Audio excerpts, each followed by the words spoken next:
A partir de este momento, estamos contigo, contigo, unidos, contigo y tus problemas. RCR presenta Contigo, Voluntad Popular.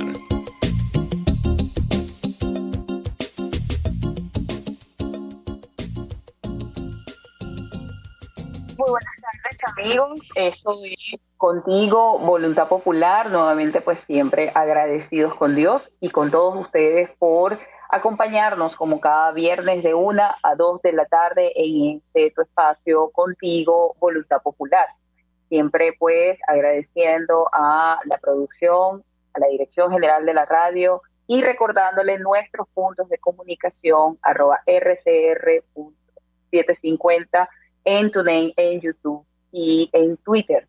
El día de hoy, pues, con un invitado muy especial a propósito de lo que fueran ayer las declaraciones y el balance presentado por el presidente Juan Guaidó Márquez con relación al programa Héroes de la Salud. Nuestro invitado de hoy es parte de ese equipo de profesionales, de héroes médicos de la salud, que además de estar trabajando día a día en nuestro país para y por cada uno de los venezolanos, es también parte de ese equipo médico profesional que acompaña todo lo que ha sido el programa, la propuesta y el trabajo que se ha realizado de parte de la Oficina de Ayuda Humanitaria y en sí también de parte de todo lo que es el despacho de la presidencia para con atención a todo lo que son temas de la salud. Me refiero entonces a el doctor Luis Montañez, quien nuevamente pues nos acompaña en este programa, su programa, Contigo, Voluntad Popular. Agradecidos con su tiempo, doctor, por haber aceptado brindarnos esta entrevista. A propósito pues de estas declaraciones, supimos ayer, se hizo un balance por parte del presidente en el que tanto usted como otros profesionales médicos reconocidos de, digamos, la labor que se está llevando a cargo por parte de la presidencia, pues estuvieron allí acompañados. Bienvenido el doctor Luis Montañez, gracias por estar con nosotros, gracias por estar en Contigo, Voluntad Popular. ¿Está en línea? Sí, Maya, te escucho. Gracias a ti por la invitación. Escucho mi voz, no sé si se puede corregir. Ok, bueno, vamos a ver qué podemos hacer con producción. Por acá escuchamos bastante bien, esperamos que podamos desarrollar la entrevista con normalidad y que bueno, que podamos subsanar esto. Lo primero que quisiera nos comentara el presidente, pues ayer en esa presentación del balance, lo primero que destacaba es que hasta la fecha 45,000 beneficiarios han recibido sus primeros $100 de lo que sería un total, digamos, de 3 aportes que se van a estar realizando a lo largo de estos meses, ¿no? Ha sido un proceso bastante complejo, no solo porque estamos hablando de que es, digamos, un dinero y los aportes vienen no producto de la cooperación internacional, sino que vienen directamente del dinero del Estado utilizado para el beneficio precisamente de la acción del Estado, en este caso a través del programa.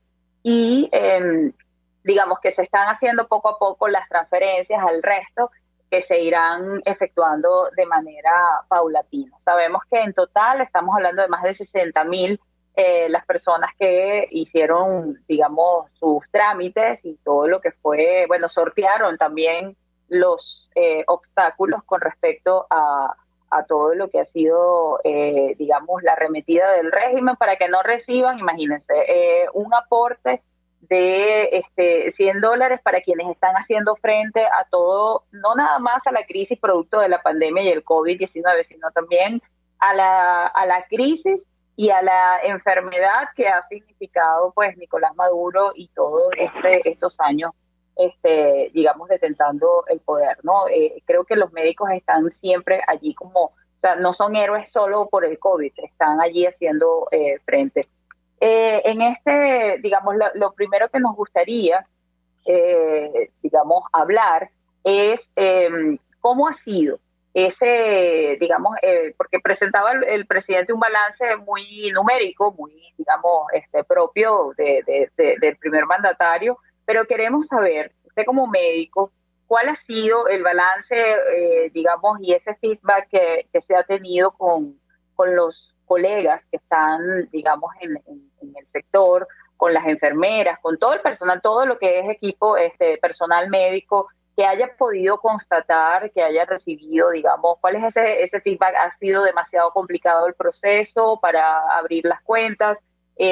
Digamos, ya existe un referencial importante en el país de que en efecto se manifestaran. Ayer daban algunos testimonios, pero nos gustaría escuchar de su parte cuál es ese primer balance como médico y como colega de muchos otros que están realmente exponiendo y siguen exponiendo su vida día a día haciendo frente a esta pandemia. Adelante.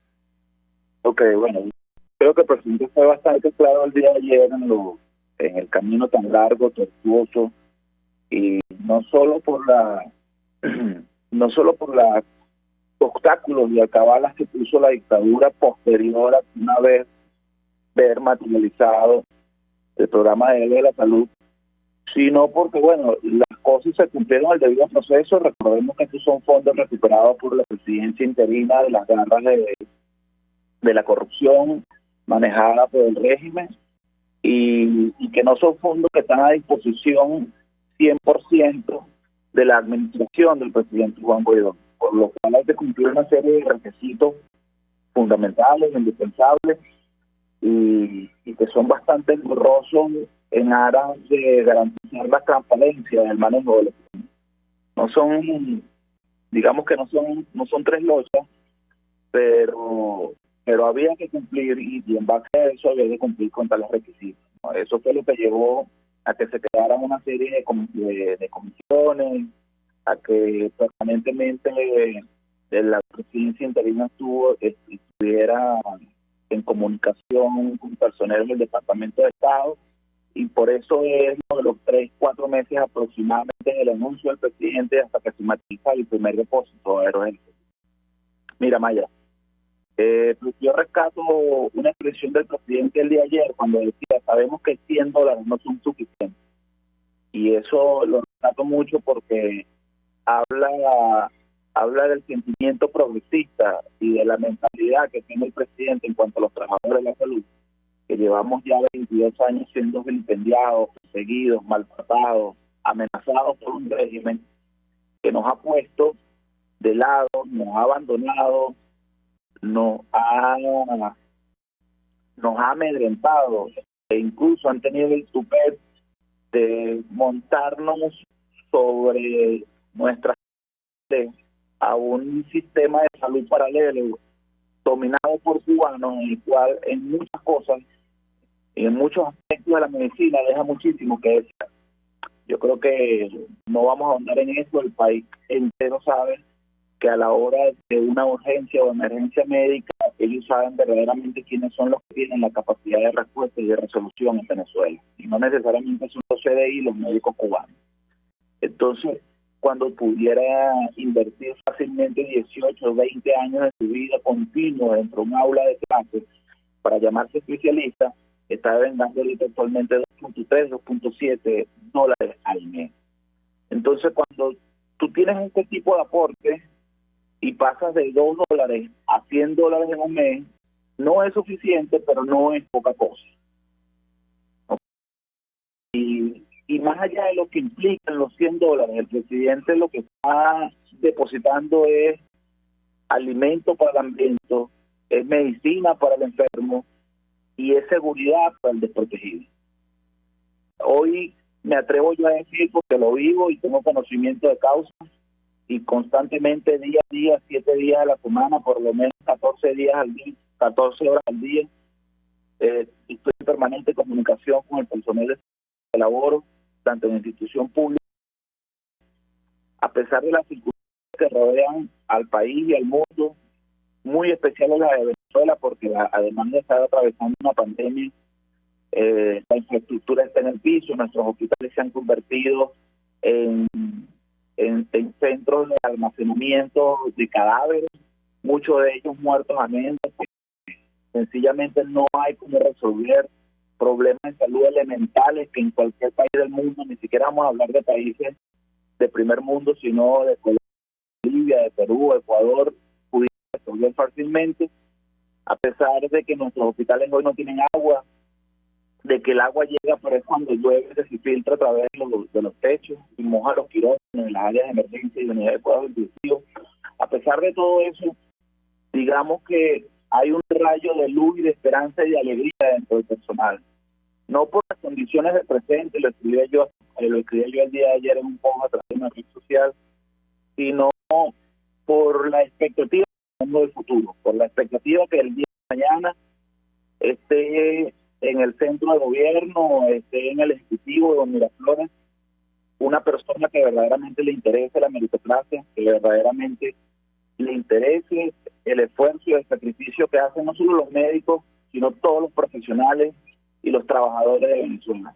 Entonces nos entusiasma que mucho más que el día de ayer el presidente perciba y que tenga la capacidad de ampliar este programa a otros sectores vulnerables de la sociedad, porque no somos solo los médicos. Y yo aquí no quiero ser más papista que el Papa o darme la de santo, pero digamos que sobre todo el médico, no voy a meter a las enfermeras que tienen un escenario mucho más oscuro y más negro que el de nosotros, pero digamos que el médico puede trabajar en un hospital, en una clínica en la mañana, en un hospital en la mañana, en una clínica en la tarde, en otra clínica de noche, y mal que bien rajuña aquí, rajuña allá, y puede resolver su pan con mantequilla y queso. Pero hay otros como los educadores, hay otros como los transportistas, como los pensionados jubilados que esta semana van a cobrar $1 de pensión, que la tienen mucho más difícil que nosotros.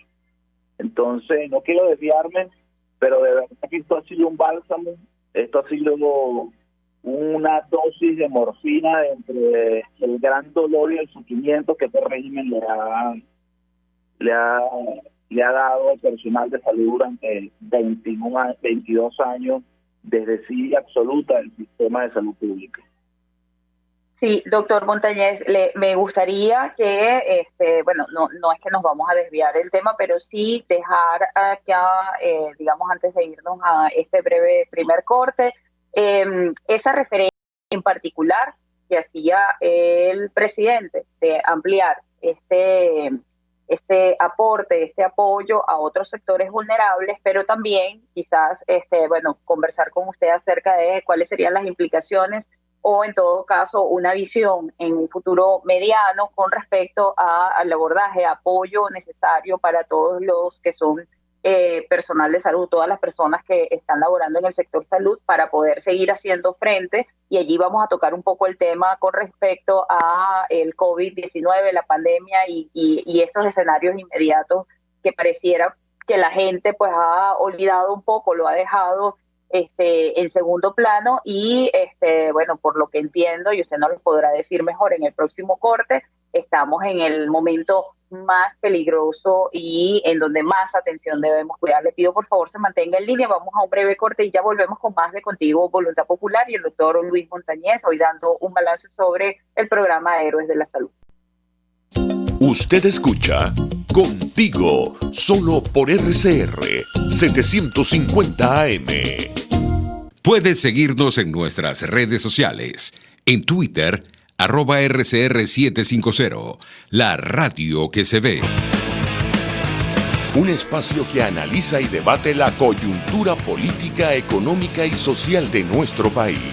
Acompañe cada mañana a la periodista María Alejandra Trujillo en Palabras más, palabras más, palabras menos. Palabras más, palabras menos. Informes, entrevistas, análisis y discusiones sobre los temas de actualidad. Es lo que más te puedo dar, es lo de siempre. Palabras más, palabras menos. De lunes a viernes, de 7 a 8 de la mañana, por RCR 750 AM. Palabras más, palabras más, palabras menos.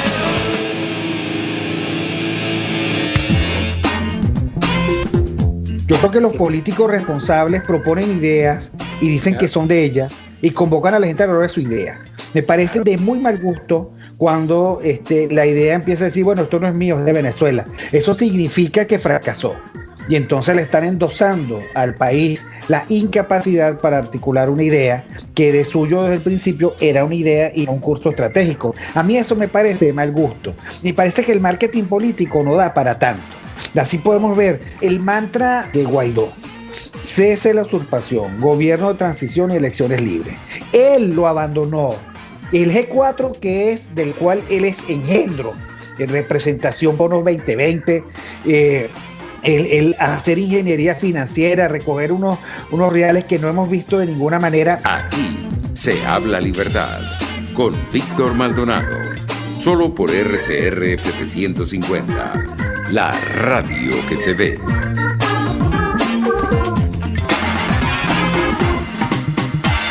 RCR 750 AM, porque lo bueno une.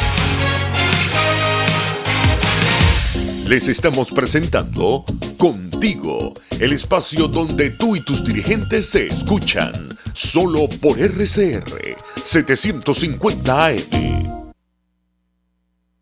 Sí, amigos, volvemos con más de Contigo, Voluntad Popular. El día de hoy, pues, conversando con el doctor Luis Montañez, revisando un poco el balance realizado el día de ayer por el presidente encargado, Juan Guaidó, acerca del programa Héroes de la Salud. El doctor Montañez, pues, en el primer corte, pues, nos daba una especie, un breve balance, digamos, aguas adentro de todo lo que significa el impacto que este primer pago realizado ya, por lo dicho el presidente el día de ayer, a más de 45,000 beneficiarios, ha significado. Y, bueno, también escuchamos ayer al presidente decir y hacer una solicitud formal delante de los médicos y los diputados presentes en este rueda de prensa sobre, bueno, la necesidad y el petitorio de revisar y ampliar quizás este beneficio, este programa a otros sectores vulnerables, sin desviarnos del sector principal y de nuestro tema principal, que es el balance sobre héroes de la salud.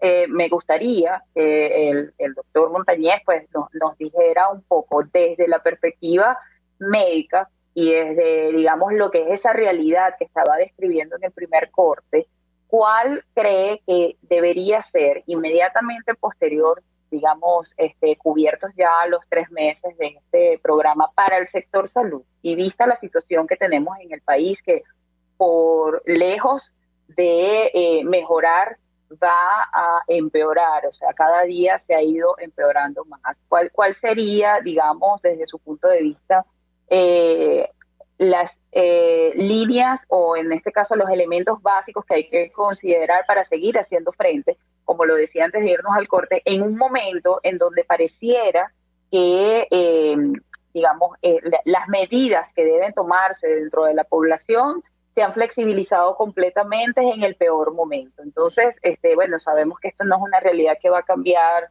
este año. Sabemos que las cosas y la situación que enfrentan los médicos cada vez va a ser más difícil, que esto es un buen paliativo, pero que igual hay que tener en cuenta y en conciencia una serie de elementos que quizás para los que no estamos en el sector salud, para la población general, está completamente ajeno. Y, bueno, si no lo mencionamos, si no lo destacamos, no lo decimos, digamos, el factor riesgo se potencia muchísimo más. Entonces, nos gustaría escucharle, doctor, porque creemos que es responsable abordar estos temas dentro de lo que vendría siendo nada más un programa de apoyo para quienes están en la primera línea de batalla, sino también para saber como ciudadanos, como sociedad, cuál es el nivel de conciencia que debemos tener y cuáles son esas iniciativas en la parte política, en las instituciones, que hay que seguir promoviendo para que se pueda salir con, digamos, la menor cantidad de bajas posibles, porque no podemos hablar de éxito, pero sí con la menor cantidad de hechos que lamentar con respecto a esta situación que estamos viviendo. Mira, yo Yo creo que los esfuerzos están bien dirigidos. Quizás hay que darle un impulso, pero eso depende mucho de las competencias que pueda tener el presidente y su administración. Yo creo que 63.000 trabajadores reflejan una gran parte de todos esos héroes y soldados que están en primera línea, pero para nada representan la totalidad de lo que están aquí enfrentando estas circunstancias con tamaños vicisitudes, ¿no? Yo creo que lo del presidente ayer fue muy importante porque no solo se trata de ampliar este proyecto a otros sectores más vulnerables ajenos a la salud, sino que entiendo también que muy probablemente haya una extensión del programa de héroes. Entonces, cónchale, que tú le garantices semejante ingreso comparado con lo que viene devengando el 90%. Mira, una de las cosas importantísimas que nos ha dado este programa son unos datos que muchos desconocían. Solamente el 15% de las personas o del personal de salud que se registró en el programa de son menores de 30 años de edad. O sea, más del 75% superan los 30, 40 y 60 años de edad. Eso nos da una imagen bastante clara de lo que es la realidad en cuanto a lo que sería la generación de relevo en nuestras áreas hospitalarias. O sea, eso te da a ti una imagen muy clara de que los datos de 25.000 médicos que han emigrado en los últimos 12 años quizás se están quedando cortos, ¿no? Entonces, que tú le garantices esto por 3 meses o más de 3 meses al personal de salud, le estás aliviando gran parte de la carga que lleva ahorita el médico, la enfermera, el analista, el odontólogo, el camillero, el obrero que trabaja en un hospital. Porque, oye, por lo menos le estás solventando la facilidad de quizás, o le estás brindando una facilidad de llegar con menos dificultad al hospital, de llegar mejor alimentado y por ende tener una mejor disposición al trabajo, lo que produce en una mucha mejor atención al paciente. Eso por un lado. Por otro lado, que quizá el personal de salud se sienta bien, se sienta, cónchale, mejor tratado, va a evitar de que emigre a la institución privada exclusivamente y que deje desprotegido el sector de salud pública. Eso por un lado. Y por otro lado, yo creo que, por eso empezaba diciendo que depende mucho de la capacidad de resolución que tenga la presidencia interina. Hay que atender lo que sería el flujo continuo del insumo de material médico quirúrgico en nuestros hospitales. Además de la infraestructura, que ya estaríamos hablando de grandes inversiones y de que yo creo una realidad que pudiera hacerse cuando se tenga el toro agarrado por los cachos, cuando se tengan las competencias absolutas del Ejecutivo. Pero yo creo que en el área de la salud, nosotros atendemos las reivindicaciones salariales de nuestros trabajadores. Nosotros atendemos el flujo continuo de insumos, de medicamentos y material médico-quirúrgico. Y a su vez también atendemos la parte de infraestructura de nuestros hospitales, de nuestra red de atención pública, sea hospitalaria o ambulatoria, o ambas, mejor dicho. Yo creo que ya estás atendiendo el 90% de los problemas que aquejan la atención médica en Venezuela.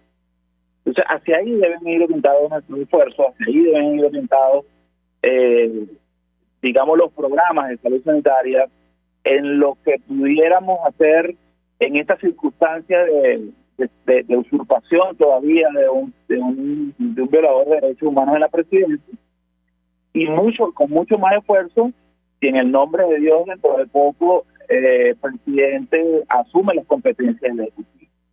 Allí, atacando esos 3 aspectos fundamentales, yo creo que resolvemos gran parte de los problemas que hoy aquejan al sistema de salud pública. Allí tú evitas que migren médicos recién graduados, porque vuelvo a las cifras, lo que evidenció el censo del programa de Héroes de la Salud es que prácticamente el médico se va de Venezuela después del acto en el aula magna. O sea, el médico ni siquiera cumple el artículo 8. O sea, son muy pocos, creo que nada más 2 o 3% de los médicos registrados son menores de 25 años de edad. O sea, te estoy hablando de que uno sale de la escuela de medicina aproximadamente a los 22 o a los 23 años. Eso quiere decir que aquí prácticamente tú no tienes médicos rurales, tú no tienes médicos residentes, tú no tienes médicos internos. En eso se traduce el desierto en que están ahorita, el desierto que está reflejado en nuestros posgrados y en nuestros hospitales, en nuestras áreas críticas del sistema hospitalario. Entonces, hacia ahí sin duda deben ir orientados los doctores. ¿Aló? ¿Nos escucha? Ajá, no sé, lo dejamos de escuchar. Hasta en línea, perfecto. Sí, bueno, doctor, la verdad es que nos interesa mucho dar esos números y esos referentes que, a propósito de la aplicación de este programa Héroes de la Salud, nos parece bien importante destacar porque reflejan, además de, digamos, la triste realidad que usted estaba mencionando, por ejemplo, el caso de los médicos recién graduados, los jóvenes, muchos otros datos que creo que en adelante, para quienes además estamos en el ejercicio de o queremos estar en el ejercicio de la función pública y promover los cambios que este país requiere, pues uno tiene que estar muy claro de cuál es el punto de partida, ¿no? Y cuál es esa realidad, más allá de la evidente, que va a, digamos, variables un poco más detalladas, numéricas, y que precisamente son estas las que pueden marcar la diferencia en cuanto a lo que serían propuestas y planteamientos a reflejar en políticas públicas en el corto, mediano y largo plazo para poder atender, digamos, y ya viendo esto desde el punto de vista prospectivo, la realidad que tenemos, pero para ir promoviendo la transformación y el cambio necesario, toda vez que tal cual como lo refería el presidente el día de ayer, pues se materialice la derrota de la dictadura, que es un hecho. Le pido, y bueno, abusando un poco de su tiempo, que se mantenga con nosotros en línea para en el siguiente corte abordar un poco de esos números, de esos referentes que nos pueda dar de manera específica y quizás para ya a modo después de cierre, sí tocar específicamente estos temas y digamos, estos elementos de información que la gente debe mantener presentes hoy más que nunca con respecto al abordaje y a la situación del COVID-19 en un país en donde, bueno, la memoria del venezolano es tan corta que hasta se olvida, digamos, la situación que se sigue enfrentando, a pesar de que pareciera en algún momento la mayoría de la población estar sobreinformada. Con esto vamos un momentito a un corte y ya volvemos con más de Contigo Voluntad Popular, hoy conversando con el doctor Luis Montañez sobre Héroes de la Salud. Pluralidad, libertad y respeto. Estás escuchando Contigo, solo por RCR 750 AM. Sintonícenos a través de Periscope, @RCR750, la radio que se ve. Serovka es una empresa que cuenta con un equipo de físicos, médicos, ingenieros, arquitectos y técnicos que brindan protección y seguridad radiológica a todas las clínicas. Serovka también ofrece capacitación al personal médico, técnico y de enfermería, así como la divulgación científica a pacientes sobre radioterapia, medicina nuclear y radiodiagnóstico. www.serovka.com y en las redes @Serovka. Serovka, empresa líder en protección radiológica con cobertura en toda Venezuela, América Latina y el Caribe. Moisés Naim en Efecto Naim. Hola, soy Moisés Naim desde Washington. Conéctese a rcr.tv. También nos puede seguir por @Efecto Naim en Twitter. Y estamos en Facebook y en Instagram. Y no olvide que puede disfrutar todos los contenidos del programa cuando usted quiera, suscribiéndose a nuestro canal de YouTube. Nos vemos en la radio. Los miércoles y viernes a las 7 de la noche. Solo por RCR 750 AM. RCR 750 AM. Porque lo bueno... Les estamos presentando Contigo, porque nos preocupan las mismas cosas. RCR 750 AM.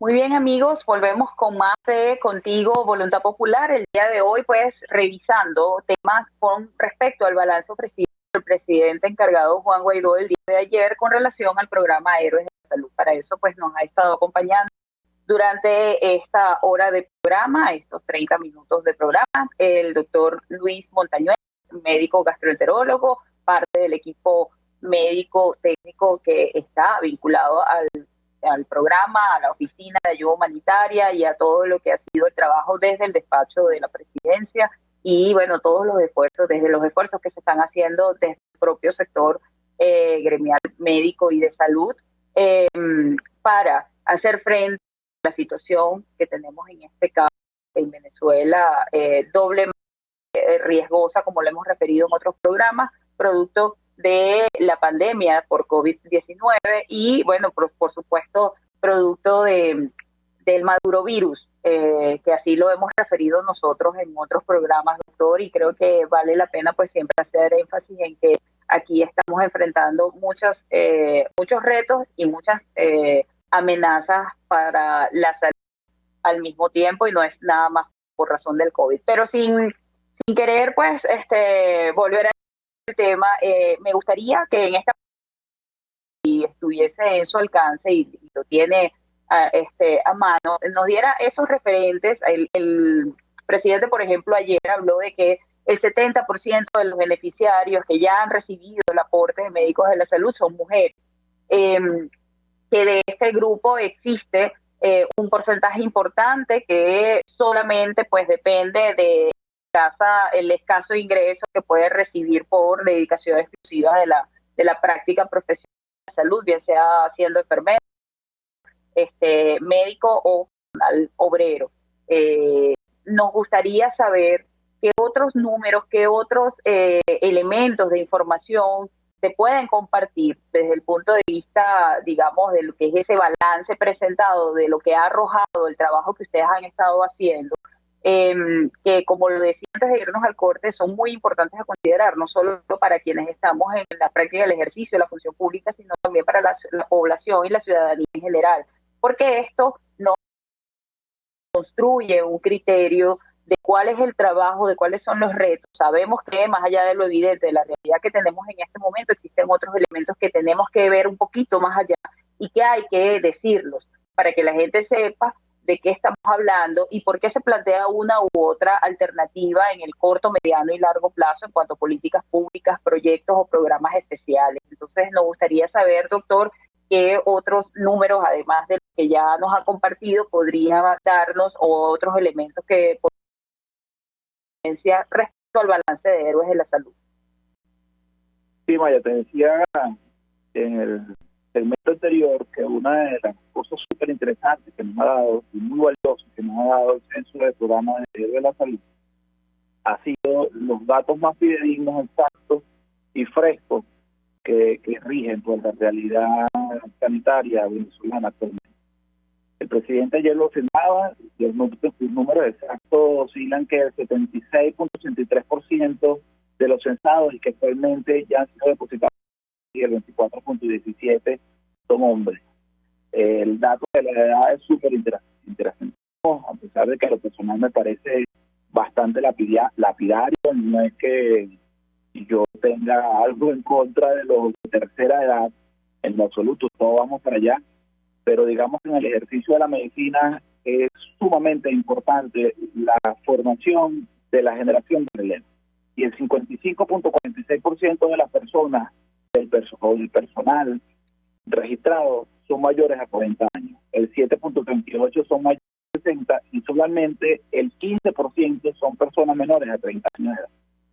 Pero como dato muy relevante, y aquí viene lo lapidario, y me disculpas que utilice esta palabra, pero no encuentro una que verdaderamente exprese la magnitud de lo que uno siente al leer esto, es que aproximadamente el 88, es decir, casi 9 de cada 10 de los trabajadores del Ministerio del Poder Popular para la Salud hoy en día todavía en manos del régimen del violador de derechos humanos que no es. ¿Ok? O sea, y solamente y solamente no, y nada más y nada menos que el 76% de esas personas son el único ingreso de su núcleo familiar. O sea, no solamente que es el único ingreso es el que le venga del Ministerio de Salud, sino que en su hogar, en su casa, en su familia, él es el único que tiene un sueldo. Entonces, lo decía ya el presidente, o sea, la ONU dice que una persona que vende $1.5 o menos al día, ya hablamos de miseria extrema. O sea, estamos hablando que los trabajadores de salud meten desde el portero, pasando por el camillero, el analista y la enfermera, hasta llegar al jefe de servicio, den aproximadamente 10 centavos de dólar diario. O sea, eso es 15 veces menos de lo que dice la Organización de Naciones Unidas de lo que es miseria extrema. ¿Ok? Entonces, oye, son datos verdaderamente lamentables que si tú no los muestras a través de un trabajo de investigación profesional como este, porque muchas veces se le da la importancia es al médico que está trabajando, que es el que muestra la cara al lado del presidente, muchas veces es a la figura parlamentaria que hizo las gestiones a través de la Asamblea Nacional con el Departamento de Estado para tratar de obtener los fondos, pero aquí hay un equipo multidisciplinario de verdaderos cerebros detrás de todo esto, que son los que llevan los números y que son los que el día de mañana, gracias a su trabajo y a sus miles de horas sueños dedicadas a esto, son los que nos van a dar a nosotros la información más fidedigna para tomar las mejores decisiones y las más convenientes en pro de que sea un resultado lo más positivo en la mayor cantidad de personas. Entonces, estos son los números verdaderamente alarmantes que rodean al sistema sanitario. Wow. Bueno, la verdad es que muy interesante, digamos, conocer, ¿no? Estos temas, como lo decía, que más allá de lo evidente nos permiten, digamos, aterrizar un poco más la visión amplia que se pueda tener sobre el panorama, sobre la grave crisis que se tiene. Y, bueno, por supuesto, esto siempre viéndolo desde el punto de vista proactivo, propositivo, es decir, o sea, la realidad es la que tenemos, sabemos que estamos en momentos de mucha adversidad y que todo esto nos habla de prácticamente un escenario de guerra, ¿no? Un escenario en el que, bueno, sabemos cómo despertamos y no sabemos cómo nos vamos a ir a descansar incluso hasta el mismo día, y bueno, más todavía las personas que están haciendo frente a todas estas, bueno, además de la pandemia, pues a toda la situación que producto de la crisis de salud integral que presenta Venezuela se enfrentan a diario. Y precisamente de esto, doctor, quisiéramos pues hacer y escuchar de parte suya. Sabemos que estamos en pleno momento pico, por ponerle un término, a lo que sería o lo que refieren los técnicos y los conocedores de la materia, al pico de contagio, a todo lo que es el desenvolvimiento natural o todo el desenvolvimiento que ha sido, digamos, referencial del tema de la pandemia. En Venezuela, bueno, como sabemos, de manera muy irresponsable se ha manejado el tema de la cuarentena, se ha manejado de manera muy irresponsable también la referencia de los números, sin hablar y en detalle de lo que ha sido el tema de las pruebas, que ya lo hemos tocado en otros programas. Pero sí nos interesa mucho y creo que esto es lo que nos gustaría escuchar de alguien tan comprometido con la responsabilidad social y de salud integral en nuestro país. ¿Cuáles son, digamos, cuáles son esos mínimos elementos que la gente tiene que hoy más que nunca mantener en cuenta? Primero, sobre la expectativa del tiempo para superar este momento, porque creo que eso se ha manejado muy mal y la gente cree que, bueno, ya, o sea, al principio pensaban que eran 3 meses y ya ahorita, pues, muy pocos son los que hacen caso de verdad a las medidas estrictas.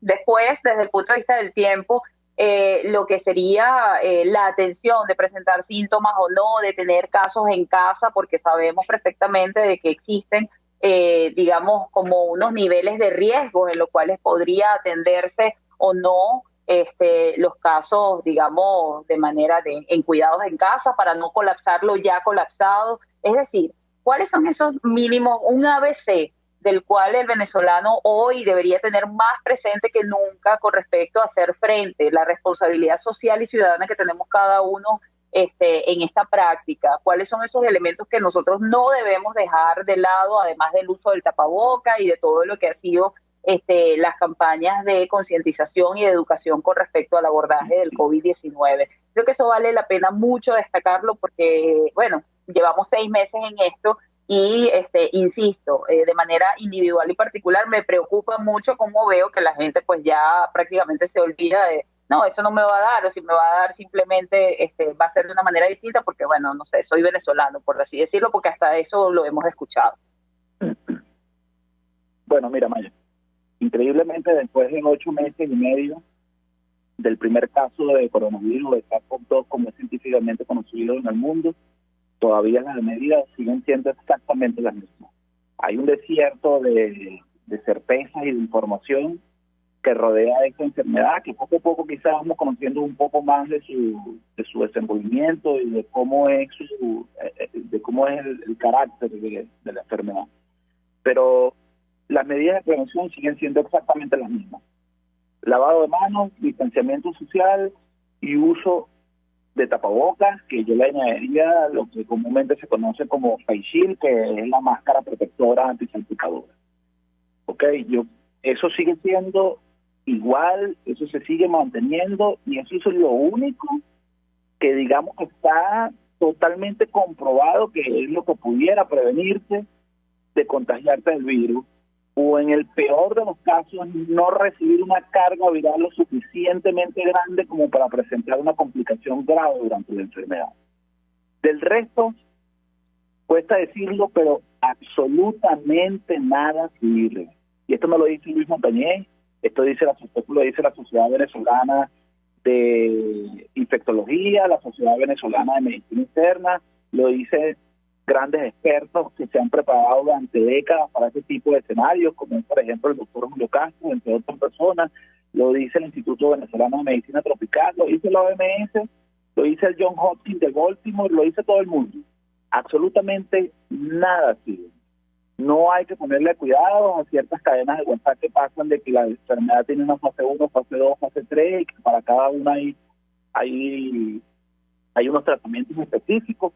Sin duda que una vez que el paciente empiece a presentar síntomas, hay una serie de medicamentos que ayudan a paliar la enfermedad y que ayudan que el paciente no pudiera presentar complicaciones serias o graves. Pero lamentablemente, y eso es lo que hay que hacerle entender a la población, no son medicamentos que se dan de manera preventiva o no son medicamentos que se dan cuando están en etapa leve. Y esto es difícil quizás para algunos entender, pero bueno, si yo estoy en una etapa leve de la enfermedad, en donde de repente nada más lo que tengo es un quebrantito, como dice la gente, y una tosecita que no es persistente durante el día, porque yo de aquí no es donde yo tengo que empezar a tomar ivermectina, acitromicina, aspirina, colocarme anticoagulante y tomar todas las vitaminas habidas y por haber. No, lamentablemente el curso de la enfermedad, independientemente de que usted tome lo que tome, si es su destino o si es la carga viral suya lo suficientemente grande para que usted presente complicaciones, usted las va a presentar tomando todos los menjurres que le recomienden tanto médicos como yerbateros o no tomando nada. Entonces es verdaderamente una ruleta rusa, es verdaderamente una lotería el desenlace que pueda tener cada individuo de la enfermedad. Es verdad, todavía se siguen manteniendo los números que manejaban desde febrero y marzo a nivel mundial, de que 8 de cada 10 personas no es que son asintomáticos, sino que presentan síntomas leves, pero hay que tomar en consideración que cuando estamos hablando de aproximadamente 30 millones de contagios en el mundo, los números de pacientes complicados aumentan considerablemente. Entonces, las medidas siguen siendo exactamente las mismas. Las recomendaciones que uno da como médico para el paciente que probablemente presente sintomatología compatible con COVID-19 que ya sabemos cuáles son. Algunas, la primera que siempre se decía era que era un virus netamente respiratorio y que si no tenías tos o dificultad para respirar no era COVID. Lamentablemente ahorita no es así. Nos hemos dado cuenta y la evidencia científica nos dice de que un paciente que presente cefalea persistente o que presente vómito y diarrea nada más perfectamente puede ser un COVID. Entonces ahorita cualquier malestar, cualquier síntoma o signo que presenta el paciente puede ser COVID hasta que se demuestre lo contrario. Entonces, ¿cuáles son las recomendaciones? Las recomendaciones es aislarse en casa. Las recomendaciones es tomar estrictamente acetaminofén. Y es un virus como cualquier organismo o ser vivo, nace, se reproduce y muere. ¿Qué es lo que nosotros queremos como médicos? Obligar a la persona, o no obligar a la persona, hacerle entender a la persona, es que hay que tomar las medidas pertinentes para que ese ciclo de nacimiento, reproducción y muerte sea lo más corto posible. ¿Cómo se logra eso? Se logra con tratamiento sintomático, atendiendo los síntomas que van apareciendo sobre la marcha, con medicación. El paciente que pudiera presentar una dificultad respiratoria, y que es una dificultad respiratoria, mira, si no estamos hablando aquí, yo no estoy pidiendo un permiso o decir ya va Maya, espérate que voy a respirar para seguir hablando. No, o sea, tú respiras y es un acto involuntario. En el mismo momento en que tú tienes la necesidad de pararte y dejar de hablar o dejar de hacer las cosas para tomar un aire o para tomar una inspiración, en ese momento ya estás presentando dificultad respiratoria. Hay un parámetro fundamental que es lo que se está recomendando ahorita en las guías clínicas internacionales, que es el uso del saturómetro u oxímetro de pulso en casa, que es ese que se coloca en el dedo y que mide la frecuencia cardíaca, pero en este caso nuestro valor importante es la saturación, por lo que nos interesa, es la saturación de oxígeno. Una persona debería mantener la saturación de oxígeno normal por encima de 94%, lo ideal es de 94 a 100%. Una vez que la saturación de oxígeno baja de 94%, ya estamos hablando, o de 90%, ya estamos hablando de que el paciente está presentando una hipoxemia, es decir, el oxígeno, la cantidad de oxígeno en sangre es insuficiente. Cuando la saturación de oxígeno baja de 94, ya debemos alertarnos. Y cuando baja de 90, ya estamos desaturados y ya debemos acudir a una emergencia o atención médica porque necesitamos aporte de oxígeno por bigote nasal o por donde sea, o por a través de instrumentos que sea. Entonces, digamos que esas son las recomendaciones generales en caso de que un paciente tenga sintomatología compatible con COVID-19. De resto es lamentablemente la prevención. Es el aislamiento, es el distanciamiento social, es el uso continuo de gel antibacteriales, de alcohol con concentraciones mayores del 70%, o mejor del lavado de manos con jabón. Pero sabemos que en las circunstancias que rodea, y no quiero caer nuevamente en la parte política, en las circunstancias que rodea a Venezuela, sociales, económicas, alimentarias y hospitalarias, la persona prefiere, en pocas palabras, mira, prefiero contagiarme de COVID-19, salir a trabajar y contagiarme de COVID-19 y que sea lo que Dios quiera, antes de caer en una muerte segura, encerrado en casa, sin dinero y sin poder comprar alimentos. Entonces, en Venezuela las circunstancias son muy especiales, son mucho más aterradoras que en el resto del mundo, y es lo que ha hecho que continuamente vayan aumentando los casos. Y discúlpame que me entiendan la respuesta, pero voy a lo del pico. Lo del pico no lo sabemos. O sea, nosotros vamos a saber cuál es el pico cuando empecemos a bajar. ¿Ves? O sea, cuando tengamos 3-4 semanas con descenso progresivo del número de casos certificados a través de pruebas confiables como PCR y no como los test rápidos, que es lo que está haciendo en su mayoría el régimen, es allí cuando sabemos decir, bueno, mira, ¿sabes qué? Hoy 19 de noviembre nos dimos cuenta que el 24 de septiembre fue el pico. De lo contrario, no es algo que está anotado en el calendario. No, probablemente ahorita, y se ha visto reflejado un poco en la emergencia de los hospitales, en los últimos 4 o 5 días ha descendido un poco el número de ingresos en los hospitales con pacientes por COVID-19. Y es mínimo, pero ha descendido. Entonces eso te pudiera dar a ti una interpretación, o le pudiéramos dar una interpretación de que pudieran estar bajando los casos. Pero mira, ¿qué se aproxima? Aquí se aproxima el inicio de clases. Que aunque no sea presenciales, los padres tienen que salir a buscar útiles, tienen que salir a buscar uniformes, porque algunos colegios están exigiendo estos uniformes, aunque no son presenciales. Y aquí se aproximan unas fiestas decembrinas.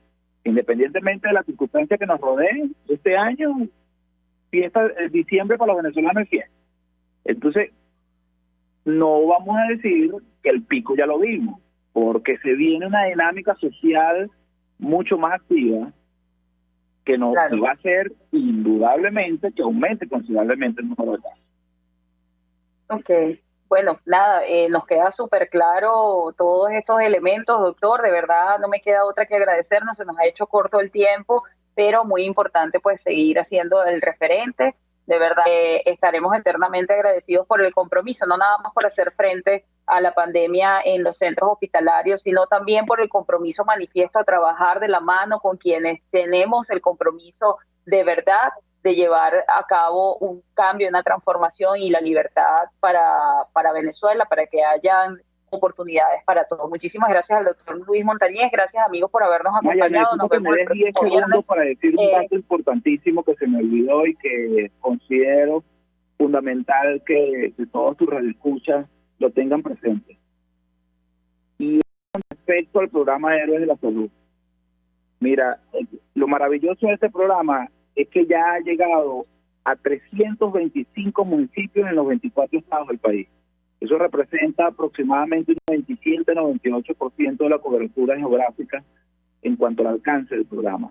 Entonces, eso habla muy bien de la ética y de la discrecionalidad social que han tenido las personas que trabajan en el programa, de ser lo más equitativo posible y no dar beneficios a ninguna población o a ninguna región o a ningún sector del país. Al contrario de lo que hace premeditadamente e interesadamente el régimen. Así es, Dios permite que tengamos la oportunidad muy pronto de manera efectiva, concreta y completamente en uso de las atribuciones del derecho, poder abordar no sino también muchos otros espacios y muchas otras variables importantes que tenemos que atender. Muchísimas gracias, doctor Montañez, de verdad, por todo su trabajo, por todo el compromiso, por esta entrevista. A ustedes, amigos, gracias por acompañarnos. Nos vemos el próximo viernes en Contigo, Voluntad Popular, de 1 a 2 de la tarde con Maya González. RCR presentó Contigo, donde la pluralidad de pensamiento confluye. Solo por RCR 750 AM.